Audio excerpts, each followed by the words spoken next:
चलो ध्यान देना बच्चों, तो our new topic is anti Markovnikov rule. बच्चों ये बड़ा इंटरेस्टिंग है और इसमें थोड़ा सा भी ध्यान अगर हटाएंगे बच्चों तो फिर समझ में नहीं आएगा, क्योंकि आपने 11वीं क्लास में पढ़ा था नो डाउट, लेकिन इसमें बच्चों एक अच्छा खासा आपको समझ मिलेगा बच्चों। देखो एंटी मार्कोनी काफ रूल, इसको बच्चों हम लोग इन शॉर्ट बोल सकते हैं AMR, ओके। इसको हम बोलते हैं बच्चों ना खैरास इफेक्ट भी। क्या बोलते हैं हम लोग? खैरास इफेक्ट, ठीक है बच्चों। एंटी मार्कोनी काफ रूल यानी कि मार्कोनी काफ रूल के अपोजिट में है बच्चों, यानी ये जो आपका दिख रहा है बच्चों कंपाउंड्स, सॉरी नेमिंग रिएक्शन, ये एक्चुअली जानते हो एंटी मार्कोनी काफ लिया गया है, तो इसका मतलब ये नहीं कि मार्कोनी काफ नहीं बताया बच्चों, ये मार्कोनी काफ के अगेंस्ट में कोई बताया बच्चों। क्या नाम था उनका? खैरास, ठीक है ना। और उन्हीं के नाम पे बच्चों क्या पड़ गया? खैरास इफेक्ट पड़ गया बच्चों। खूब ध्यान से समझो तो इसमें क्या क्या लेते हैं हम लोग, कौन कौन से टर्म्स यूज होते हैं। देखो सबसे पहला टर्म्स हमारा आता है बच्चों अनसेचुरेटेड, ध्यान देना बच्चों, unsaturated unsymmetrical alkene. Unsaturated unsymmetrical alkene याद रहेगा बच्चों, मैंने क्या बोला? पहला आपको कंपाउंड्स इसमें क्या लेना? Unsaturated unsymmetrical alkene. जैसे एग्जांपल लेते हैं बच्चों CH3 CH डबल बॉन्ड क्या हो जाएगा बच्चों? CH2, ठीक है। एक बात बताओ, अगर मान लो हमने CS डबल बॉन्ड CH ले लिए और CH3 ले लिए, तो ये क्या हो जाएगा? ये तो सिमेट्रिकल हो जाएगा ना, ये सिमेट्रिकल हो गया बच्चों। क्या हो गया ये? देखो ना दोनों तरफ क्या है बच्चों? सेम है, लेकिन हमने क्या बोला? अनसेचुरेटेड अनसिमेट्रिकल एल्कीन लेना है, यानी कि दोनों तरफ बराबर नहीं होनी चाहिए, यानी CH3 CS double bond CH2 लेना बच्चों, ठीक है। चलो पहला टर्म समझ में आ गया बच्चों, तो दूसरा टर्म्स बता दे रहा हूं। Only HBr can be used. यहां पे बच्चों सिर्फ क्या यूज होता है? HBr ही यूज होता है। कौन यूज होता है बच्चों? HBr। अब देखो सीरियस होकर के थोड़ा सा पढ़ लो, ठीक है ना। जितना हंसी मजाक कर रहे हो ना सब बेवकूफ़ी है, ठीक है। सीनियर क्लास में आ गए तुम लोग फिर भी समझ में नहीं आ रहा है।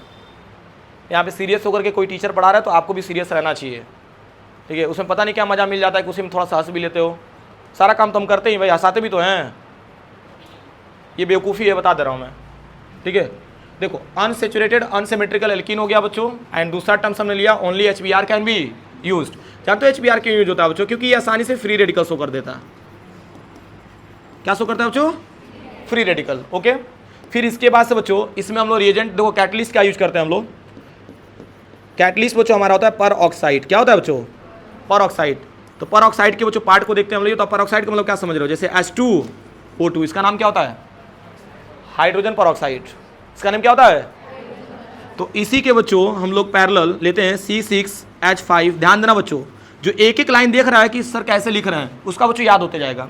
C6H5CO का क्या लेना बच्चों? होल ट्वाइस, और यहाँ क्या लेना बच्चों? O2। अच्छा एक चीज़ नोटिस करो ना, अगर इस पूरे पार्ट को हटा दोगे तो इसके जगह पे बच्चों क्या समझ रहे हो? H2 ही ना है, सॉरी मतलब यहाँ पे क्या है? H2 ही ना है, H2O2, यानी H के जगह पे बच्चों हमने क्या लिया है बच्चों? ध्यान देना, तो देखो H के जगह हमने क्या लिया है? C6H5CO। समझ में आया? और इसका बच्चों नेम होता है, जानते हो क्या? बेंजोइल पर ऑक्साइड। क्या नाम होता है? बेंजोइल पर ऑक्साइड। याद रहेगा बच्चों? क्लियर हो रहा है मैंने क्या बोला? पर ऑक्साइड बच्चों हमने कैटलिस्ट क्या लिया बच्चों? बेंजोइल पर ऑक्साइड। भाई एक दो बार बच्चों अगर लिखेंगे तो याद हो जाएगा, ठीक है ना। क्या था बच्चों? C6H5CO का होल ट्वाइस, और क्या था बच्चों? O2 था, ठीक है ना। ध्यान देना। तो ये बताओ हमने क्या बोला? एंटी मार्कोनी काफ में सबसे पहला टर्म्स हमें क्या चाहिए बच्चों? अनसेचुरेटेड अनसिमेट्रिकल एल्कीन चाहिए। दूसरा terms only HBr can be used, okay, क्योंकि फ्री रेडिकल शो करता है। दूसरा टर्म्स बच्चों, सॉरी तीसरा टर्म्स क्या था? पर ऑक्साइड। तो पर ऑक्साइड बच्चों इसी के एवरेज में बच्चों आपका क्या मिलता है बच्चों? बेंजोइल पर ऑक्साइड। एंड नेक्स्ट टर्म है बच्चों हमारा, ध्यान देना बच्चों, ठीक है, ये बहुत इंपॉर्टेंट है बच्चों, ठीक है। देखो इसको बच्चों बताया किसने था? खैरास ने। तो इन्हीं के नाम पे बच्चों पड़ गया क्या? खैरास इफेक्ट, ठीक है बच्चों, क्लियर हो रहा है। और ये जो रिएक्शन शो करता है बच्चों, क्या शो करता है? Free radical. इसका जो मैकेनिज्म होता है बच्चों कैसा होता है? फ्री रेडिकल रिएक्शन होता है। यहाँ तक टर्म्स क्लियर हो रहा है बच्चों? मैंने क्या बोला? अगर यहाँ तक बच्चों सारा डेटा बच्चों अगर समझ में आ रहा है बच्चों, तब हम इजीली बच्चों इसके रिएक्शंस को भी समझ सकते हैं और इसके मैकेनिज्म को भी समझ सकते हैं। ध्यान से समझना बच्चों, ठीक है। चलो अगर यहाँ तक क्लियर हो गया बच्चों सारी चीज़ें, तो इसके आगे देखते हैं। तो इसके रिएक्शंस को देखेंगे, फिर उसके बाद से मैकेनिज्म को। देखो रिएक्शन में पहले ले लेते हैं हम लोग CH3 CH और डबल बॉन्ड क्या लेना बच्चों, CH2। पहला हमने टर्म ये ले लिया, कोई प्रॉब्लम। एंड नेक्स्ट टर्म हम ले रहे हैं बच्चों HBr। क्या ले रहे हैं बच्चों, HBr। अब एरो का सिंबल लगा लो बच्चों। एरो के ऊपर बच्चों जानते हो कुछ भी नहीं लिखा रहेगा तो क्या मानते थे हम लोग, मार्कोनी-काफ रूल। क्या लगाते थे हम लोग, लेकिन यहाँ पे बच्चों एरो के ऊपर सीधा सीधा लिख कर क्या जाएगा बच्चों, पर ऑक्साइड। क्या लिख के आ जाएगा, पर ऑक्साइड। ये तो पर ऑक्साइड का फॉर्मूला क्या हो जाएगा, C6H5CO का होल ट्वाइस और क्या हो जाएगा O2। ठीक है, लिखो मत इसने, इधर ध्यान दो, ठीक है। पर ऑक्साइड हो गया बच्चों।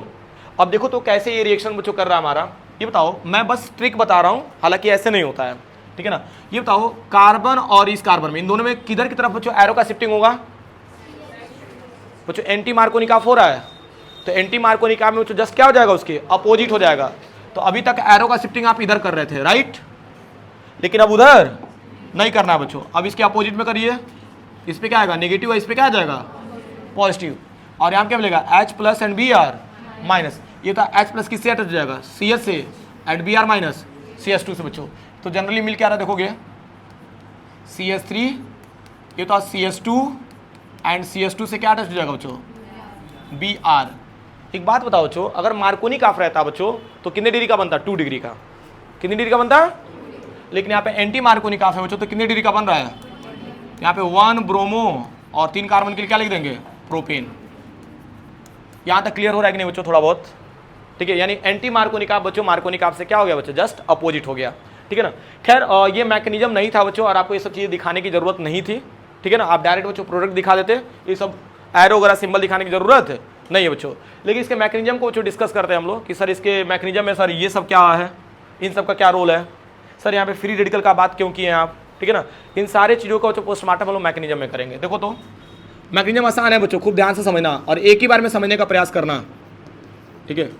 देखो मैकेनिज्म बच्चों आपने हेडिंग डाल लिया, इसमें सबसे पहला बच्चों स्टेप कौन सा होता है, इनिशिएशन। कौन सा स्टेप होता है, इनिशिएशन स्टेप होता है बच्चों, क्लियर है। अब देखो तो इनिशिएशन स्टेप में करते क्या हम लोग, बेंजोइल परऑक्साइड को लेंगे। किसको लेंगे हम लोग, बेंजोइल परऑक्साइड। तो बेंजोइल परऑक्साइड का फॉर्मूला क्या होता है, C6H5, यही होता है, and C double bond O। यहाँ पे भी O कर लो, ध्यान देना बच्चों, बीच में क्या है, एक और O कर लेना। देखो ना C6H5CO, तो CO के बीच में जो बॉन्ड है बच्चों क्या है, डबल बॉन्ड है। क्या है, डबल बॉन्ड। और ऑक्सीजन कितना है बच्चों, 2 है ना, तो O2 कर लिया बच्चों, और यहाँ पे C डबल बॉन्ड O, और यहाँ पे क्या हो जाएगा बच्चों, C6H5। अच्छा एक चीज नोटिस करना बच्चों, अगर मान लो H2O2 का फिगर बनाते तो कैसे बनाते, ऐसे बनाते ना, HOOH, ऐसे बनाते ना। और मैंने क्या बोला बच्चों, H के जगह पे हम लोग क्या लिए बच्चों, यही वाला पार्ट लिया ना पूरा। देखो H के जगह पे HOOH हो जाएगा ना बच्चों। ध्यान देना बच्चों, बहुत आसान मैं कर रहा हूँ, सीरियसली मैं बता रहा हूँ। यहाँ तक क्लियर है। अब इसके बाद से बच्चों एरो का शिफ्टिंग दे देना बच्चों, मतलब एरो का सिंबल दे दो, और यहाँ पे H नहीं रख लो बच्चों, सनलाइट के प्रेजेंस में। और ये बताओ सनलाइट के प्रेजेंस में जो भी रिएक्शन होते हैं सब क्या होते हैं, फ्री रेडिकल होते हैं। क्या होते हैं बच्चों, फ्री रेडिकल होते हैं बच्चों। ये तो हम लोग बचपन में भी पढ़े थे, याद करो। एक बात बताओ बच्चों, यहाँ पे जो सन की लाइट आएगी, सन की लाइट बच्चों जानते हो किस पे पड़ती है, ऑक्सीजन सिंगल बॉन्ड ऑक्सीजन पे। ये तो दोनों की इलेक्ट्रोनेगेटिविटी क्या है बच्चों, रिलैक्स होकर के चीज़ों को समझने का प्रयास करो। मैं कह रहा हूँ, मैं मानता हूँ बच्चों कि आपका बेस थोड़ा सा डाउन है, ठीक है, लेकिन यकीन मानिए बच्चों मैं पूरा बेसिक ही लेके चल रहा हूँ। बस आपको शांति से बैठ करके देखना है कि सर क्या समझा रहे हैं। अगर इतना कर लेते हैं बच्चों तो आप यकीन मानिए बच्चों आपका धीरे धीरे बच्चों जानते हो ऑर्गेनिक में जो ग्राफ है बच्चों ऊपर जाने लगेगा। अब सोचेंगे बच्चों कि एक ही बार बैठे हैं सब कुछ समझ में आ जाए, तो आसान है क्या, ठीक है बच्चों, ऐसा नहीं होना चाहिए, ठीक है भाई। चीज़ें थोड़ा सा धीरे धीरे ही समझ में आए, लेकिन थोड़ा सा कंटिन्यूअस तुम लोग पढ़ो। अब ये नहीं है बच्चों कि हम सोच रहे हैं कि एक ही बार पढ़ लें सब कुछ याद हो जाए, ठीक है ना भाई, चीज़ें भूलेंगी, लेकिन कम से कम बच्चों आप गिव अप मत कीजिए, ठीक है। देखो यहाँ पे सन की लाइट लेंगे हम लोग। ये बताओ ऑक्सीजन ऑक्सीजन दोनों की इलेक्ट्रोनेगेटिविटी क्या है, सेम बच्चों। तो मजबूरी है ना, ये बॉन्ड ब्रेक होगा तो एक इलेक्ट्रॉन कौन लेगा, बगल वाला ऑक्सीजन, और एक इलेक्ट्रॉन ये ले लेगा। तो इसके ऊपर कौन सा इलेक्ट्रॉन आएगा, फ्री इलेक्ट्रॉन आएगा ना, क्योंकि भाई देखो ना यहाँ पे कोई मतलब कंप्लीट एक तरफ इलेक्ट्रॉन शिफ्ट नहीं हो रहा है बच्चों। एक इलेक्ट्रॉन ये लिया तो एक इलेक्ट्रॉन ये लिया बच्चों, तो इसलिए बच्चों यहाँ पे फ्री इलेक्ट्रॉन डिनोट कर दिया गया। तो जनरली हमें देखो मिल क्या आ रहा है बच्चों, C6H5, ध्यान देना C6H5 and C double bond O, और यहाँ पे O पे क्या मिल गया बच्चों, फ्री रेडिकल। ये बताओ बच्चों, यहाँ पे एक पार्ट नोटिस करना आप लोग, ये बताओ यही नहीं मिला है, एक टूट गया तो देखो C6H5 C double bond O और यहाँ पे O पे फ्री इलेक्ट्रॉन्स, ये नहीं मिला। लेकिन ऐसे कितने हैं बच्चों, 2 है ना, ये बगल में अभी जो मैंने मिटाया है बच्चों, ठीक है ना। तो इसको हम क्या लिख सकते हैं, यहाँ पे 2 लिख सकते हैं क्या, आसान है बच्चों, ध्यान देना बच्चों, बहुत इंपॉर्टेंट है, ठीक है। और यहाँ तक समझ में आ गया बच्चों, तो इसको दोबारा लेकर आओ, ठीक है। नीचे इनिशिएशन स्टेप में ही बच्चों लेके चलेंगे अभी हम लोग, ध्यान देना। एक बात बताओ बच्चों, साफ साफ आपको कुछ दिख रहा है एलिमिनेट होते हुए इस वाले ग्रुप में, देखो ना CO2, मैंने बताया भी था बच्चों कि H2O दिखे आपको, CO2 दिखे तो तुरंत क्या कर देना बच्चों, एलिमिनेट कर देना। ठीक बात बताओ ना, यहाँ पे साफ साफ आपको दिख रहा होगा कि हाँ यार यहाँ से क्या निकल जाएगा, क्या निकल जाएगा, CO2। तो देखो CO2 कैसे निकलेगा बच्चों, ये इंपॉर्टेंट हमारे लिए बच्चों, ठीक है। अब देखो कैसे निकलेगा, ये तो कार्बन, यहाँ पे इसका बॉन्डिंग दिखा दो ऐसे करके, कार्बन और कितना है बच्चों 6 है, और यहाँ पे हाइड्रोजन कितना है 5, क्योंकि बच्चों जानते हो यहाँ पे बॉन्डिंग जो है ना कार्बन कार्बन के बीच में, खूब बारीकी से बच्चों देखना, और एक भी इलेक्ट्रॉन मिस करोगे तो फिर मैकेनिज्म समझ में नहीं आएगा। बॉन्डिंग किसके किसके बीच में बच्चों, कार्बन एंड कार्बन के बीच में बच्चों। तो एक बात बताओ बच्चों, यहाँ पे जो बॉन्ड ब्रेक होता है बच्चों ना, देखो यहाँ बॉन्ड ब्रेक होगा तो एक इलेक्ट्रॉन ये कार्बन ले लेगा और एक इलेक्ट्रॉन बगल वाला कार्बन ले लेगा, तो इसके ऊपर भी क्या आ जाएगा, फ्री इलेक्ट्रॉन्स, और इस कार्बन के ऊपर भी क्या आ जाएगा, फ्री इलेक्ट्रॉन्स। एक बात बताओ, कार्बन डबल बॉन्ड, ये तो ये एक एक इलेक्ट्रॉन मिलकर क्या बना लेंगे, बॉन्ड बना लेंगे ना, तो यहाँ पे क्या हो जाएगा, डबल बॉन्ड हो जाएगा, क्या हो जाएगा, डबल बॉन्ड। क्या इसको हम लोग राइट कर सकते हैं बच्चों CO2, बताओ ना, ये CO2 नहीं लिख सकते हम लोग, और जनरली हमारे पास बच क्या रहा बच्चों, C6H5 और इसके ऊपर क्या है बच्चों, फ्री इलेक्ट्रॉन्स, क्या है बच्चों, फ्री इलेक्ट्रॉन्स। आसान है यहाँ तक बच्चों, चीज़ों को ना आहिस्ता आहिस्ता समझते जाओ, ठीक है ना। यहाँ तक टर्म्स क्लियर हुआ बच्चों, अब इसके आगे समझते हैं हम लोग, ध्यान से समझना बच्चों। अब रोल में आएगा बच्चों हमारे पास HBr, कौन आएगा बच्चों, HBr, यहाँ पे ले लो C6H5, इस पर फ्री इलेक्ट्रॉन्स कर लेना, एंड प्लस लिखना बच्चों HBr, एरो का सिंबल लगा लो बच्चों। अब ये बहुत मजेदार स्टेप है बच्चों। एक बात बताओ, हाइड्रोजन एंड ब्रोमीन में इलेक्ट्रॉन कौन खींचेगा अपनी तरफ, ब्रोमीन खींचेगा, लाओ भाई खींच लिया, इस पे क्या आएगा, नेगेटिव, इस पे क्या आएगा, ये बताओ क्या ये दोनों इसे रिएक्ट करेंगे, बताओ क्यों नहीं करेंगे, अरे ये फ्री रेडिकल है और ये प्लस माइनस है, फ्री रेडिकल का प्लस माइनस से कभी रिएक्शन, भाई ये अलग बिरादरी का हो गया और ये अलग बिरादरी का हो गया बच्चों, तो इससे रिएक्शन तो पॉसिबल ही नहीं है बच्चों। तो इस पॉइंट ऑफ व्यू से अगर देखा जाए बच्चों, तो ये HBr बेचारा कैसे टूटेगा, फ्री रेडिकल के जैसे, मजबूरी है ना, इस बात को समझना बच्चों। यहाँ पे जो बॉन्ड ब्रेक होगा हमारा बच्चों, तो ये एक इलेक्ट्रॉन ये लेगा और एक इलेक्ट्रॉन ये लेगा बच्चों, क्योंकि देखो बता रहे बच्चों, रिएक्शन है अपने अकॉर्डिंग करेगा बच्चों। अब ये बताइए बच्चों, आप मेरे अकॉर्डिंग हो सकते हैं कि मैं आपके अकॉर्डिंग हो सकता हूँ, बताइए आप मेरे अकॉर्डिंग हो पाएंगे, बहुत वर्क करना पड़ेगा आपको, समझ पा रहे, लेकिन मैं आपके जैसा बन सकता हूँ, समझ पा रहे हो नहीं। अरे भाई आप टीचर अभी तत्काल बन पाएंगे, लेकिन मैं स्टूडेंट बन सकता हूँ, और मैं हूँ भी, ऐसा नहीं बच्चों, मान लो मेरी भी तो पढ़ाई चल रही है, ठीक है, लेकिन आप बच्चों अभी वो कैपेबल नहीं हो कि आप पढ़ा सको, ठीक है ना। हाँ मेहनत करोगे तो भाई पढ़ा ही सकते हो, नो डाउट, लेकिन कुछ ही टॉपिक पढ़ा पाओगे ना, पूरा ऑर्गेनिक कह दूंगा पढ़ाने के लिए पढ़ा लोगे नहीं। चलो खैर आते हैं बच्चों टॉपिक पे। ठीक बात बताओ, इस पर फ्री रेडिकल है तो एक इलेक्ट्रॉन ये ले लिया और एक इलेक्ट्रॉन ये ले लिया, ये बताओ इन दोनों में सबसे ज्यादा अनस्टेबल कौन है, हाइड्रोजन एंड ब्रोमीन में। जिसान ध्यान नहीं दे रहे हो बाबू, देख रहे हैं हम, ठीक है, इतना तो हमको समझ है, ठीक है। बताओ जी हाइड्रोजन एंड ब्रोमीन में कौन ज्यादा अनस्टेबल है, हाइड्रोजन। कौन है, अरे भाई हाइड्रोजन के पास एक ही इलेक्ट्रॉन्स होता है बच्चों, और जल्दी से जल्दी क्या होना चाहेगा, स्टेबल होना चाहेगा। तो ये हाइड्रोजन बच्चों किससे अटैच हो जाएगा, C6H5 से। तो जनरली देखो क्या मिल रहा है, C6H6, और ये बताओ यहाँ पे क्या मिल गया, Br, free radical. Terms clear हो रहा है बच्चों, मैंने क्या बताया, ध्यान देना बच्चों, इंपॉर्टेंट है, ठीक है। मैं एक दो बार बच्चों इसका प्रैक्टिस करा दूंगा, घबराना नहीं, ठीक है। तो देखो ये बताओ यहाँ पे एक्चुअली हुआ क्या, हमारे पास बेंजोइल पेरोक्साइड था, क्या था बच्चों, benzoyl peroxide, oxygen single bond oxygen, इसके बीच में बच्चों बॉन्ड ब्रेक हुआ, तो एक इलेक्ट्रॉन ये ले लिया, एक इलेक्ट्रॉन ये ले लिया बच्चों, तो इसके कितने मोल मिले, 2 मोल मिल गया बच्चों। एंड साफ साफ बच्चों क्लियर है कि यहाँ बच्चों क्या निकल रहा है, CO2, तो यहाँ से बॉन्ड ब्रेक हुआ बच्चों, तो एक इलेक्ट्रॉन ये कार्बन ले लिया, एक कार्बन ये इलेक्ट्रॉन ले लिया बच्चों, तो ये जनरली ये क्या निकाल के दिया, CO2 बच्चों, साइड में भी आप लिख सकते हो यहाँ पे CO2, और यहाँ पे एरो का सिंबल दिखा दो। एक बात बताओ बच्चों, यहाँ तक टर्म्स तो क्लियर हो गया ना हमारे। अब इसके पॉइंट ऑफ व्यू से बच्चों देखें हम लोग, तो ये बताओ HBr है ना हमारे पास, तो ये बताओ HBr जो है H बच्चों फ्री रेडिकल से टूटेगा ना, यहाँ पे भी फ्री रेडिकल आ गया और यहाँ पे भी फ्री रेडिकल, तो हाइड्रोजन एंड ब्रोमीन में which one is more stable? Bromine and less stable कौन है बच्चों? हाइड्रोजन। तो ये इससे अटैच होगा तो क्या मिलेगा? C6H6 एंड Br पे बच्चों क्या आ गया? Free radical. यहाँ तक समझ में आ रहा है बच्चों कि नहीं? आसान है। अभी बताओ बच्चों, इसके बाद से नेक्स्ट हेडिंग हम लोग लेंगे बच्चों प्रोपोगेशन स्टेप। क्या लेंगे बच्चों? Propagation step. अब देखो प्रोपोगेशन स्टेप में क्या होता है बच्चों, अब यहाँ पे आएगा आपके पास अनसेचुरेटेड अनसिमेट्रिकल एल्कीन, यानी कि CH3 CH double bond CH2। समझ पा रहे हो बच्चों मैंने क्या बोला? ध्यान देना। ये बताओ, ये तो नहीं आया था ना अभी तक, आ गया भाई, देखो ये भी। और इसके दो तरीके हैं बच्चों रिएक्शन करने के, खूब ध्यान से मेरी बातों को समझो बच्चों। यहाँ पे Br फ्री रेडिकल लेना, और यहाँ पे भी क्या हो सकता है बच्चों? Br फ्री रेडिकल्स, है कि नहीं? Br फ्री रेडिकल, यही तो अनस्टेबल है हमारा, इसी को क्या करना है हमें? स्टेबल करना है बच्चों।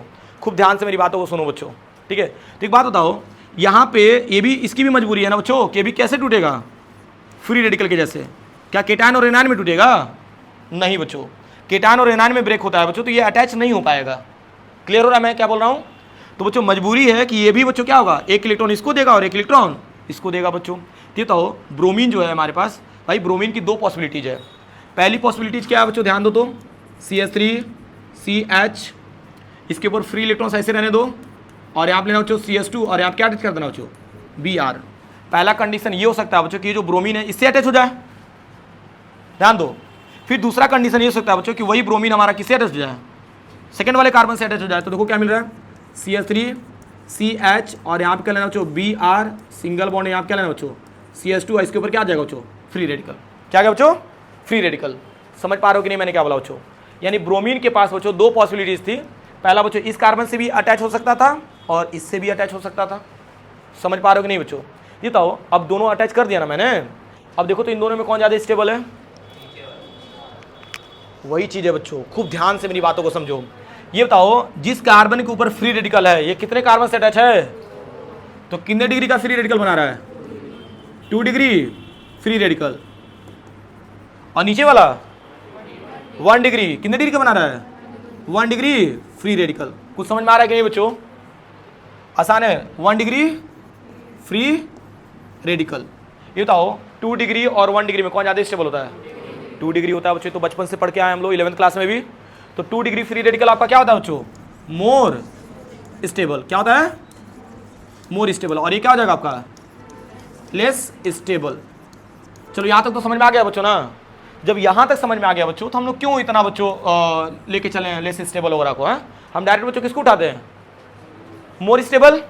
एंड मोर स्टेबल को बच्चों हम लिखेंगे नहीं बच्चों, कॉपी कर लेते हैं, ठीक है, ताकि आपको भी समझ में आएगा। ध्यान देना। अच्छा कॉपी करना था जी, तो कॉपी करना है तो कॉपी ही करते हैं ना, ध्यान देना। अब इसके बाद से बच्चों ये बताओ, अब देखो फाइनल प्रोडक्ट की तरफ है हम लोग बच्चों, ध्यान देना। एक बात बताओ, इसको बैलेंस होने के लिए क्या चाहिए? हाइड्रोजन। इसको बैलेंस होने के लिए क्या चाहिए? ये तो हाइड्रोजन को एब्जॉर्ब कौन किया इस मैकेनिज्म में बताओ? हाइड्रोजन को कौन लिया है बच्चों? बेंजीन। ये तो यहाँ पे HBr था ना, तो HBr में से बच्चों H कौन गेन किया था भाई? ये फेनिल ना, फेनिल फ्री रेडिकल। अरे भाई फेनाइल ही होता है ना, C6H5 को क्या बोलते हैं हम लोग? फेनाइल। फेनाइल रेडिकल बच्चों। ये तो फेनाइल रेडिकल ने बच्चों इसको गेन किया था, तो यहाँ क्या मिल गया था? C6H6। तो यहाँ पे हम लोग लिख सकते हैं बच्चों C6H5 लिख सकते हैं कि नहीं बताओ?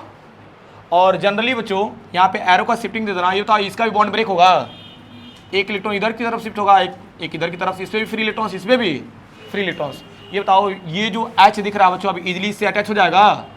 और जनरली देखो तो क्या मिल रहा है बच्चों? CH3 CH2 और क्या मिल गया बच्चों? Br। एंड बच्चों बाई प्रोडक्ट में देखो तो C6H5 फ्री रेडिकल। अच्छा एक चीज नोटिस करो बच्चों, हमारे पास कैटलिस्ट क्या था और हमने बच्चों क्या किया? ध्यान से समझो। एक बात बताओ, हमारे पास जो बेंजोइल परऑक्साइड था बच्चों, ध्यान देना, ये इंपॉर्टेंट टर्म्स है, मतलब ऑलमोस्ट बच्चों हमने लेक्चर खत्म कर दिया इससे रिलेटेड। अब देखो यहाँ पे बेंजोइल परऑक्साइड है हमारे पास। बेंजोइल परऑक्साइड से बच्चों हमें क्या मिला बच्चों? ये वाला कंपाउंड्स मिला। अब ये वाला कंपाउंड जैसे ही मिला बच्चों, इसमें से क्या निकला? CO2 निकला। क्या निकला? ये तो C6H5। एक्चुअली जो आपको टर्म्स दिख रहा है क्या है? कैटलिस्ट है ना, क्या है बच्चों? कैटलिस्ट है। और यही C6H5 बच्चों क्या किया? HBr से रिएक्ट करके बच्चों क्या निकाला? Br फ्री रेडिकल निकाला, ब्रोमीन फ्री रेडिकल। तो H को बच्चों एब्जॉर्ब कौन किया था? C6H5। अब यही Br फ्री रेडिकल को बच्चों निकाला, तो जिससे हुआ क्या बच्चों ना, यही Br बच्चों इस पे अनसैचुरेटेड अनसिमेट्रिकल एल्कीन पे अटैक किया बच्चों। और अटैक करने के बाद तो जनरली हमको बताया कि इसमें कौन ज्यादा आपका स्टेबल है कि नहीं? तो 2 डिग्री आपका ज्यादा स्टेबल था और ये क्या हो गया 1 डिग्री। ये बताओ अब इसके बाद से बच्चों C6H5 जो बच्चों एक हाइड्रोजन को लिया था, फिर अपना हाइड्रोजन निकाला और किसको दे दिया बच्चों? जो अनस्टेबल बच्चों आपका कार्बन था। और देने के बाद बच्चों यहाँ क्या दे दिया? CH2। और ये बताओ C6H5 फ्री रेडिकल निकल गया कि नहीं? ये तो C6H5 था क्या हमारे पास? कैटलिस्ट था। क्या था बच्चों? समझ में आया कि नहीं आया? तो कैटलिस्ट करते क्या है भाई? रिएक्शन के रेट को बढ़ाते हैं और लास्ट में क्या होते हैं बच्चों? खुद निकल जाते हैं। यहाँ तक टर्म्स क्लियर हो रहा है कि नहीं बच्चों? ठीक है, तो 1-2 बार बच्चों प्रैक्टिस करेंगे तो अच्छे से कवर हो जाएगा। यहाँ तक आसान है। और ये बच्चों वीडियो आपका अपलोड हो जाएगा यूट्यूब पे भी, ठीक है ना? तो आप वहाँ पे भी जाकर के 1-2 बार बच्चों रिपीट करके देख सकते हैं। जहाँ पे लगेगा सर स्लो चल रहा है, वहाँ पे बच्चों क्या कर देना, वीडियो को थोड़ा फास्ट कर लेना, हो जाएगा ना अभी। तो चलो इसको नोट करते हैं बच्चों।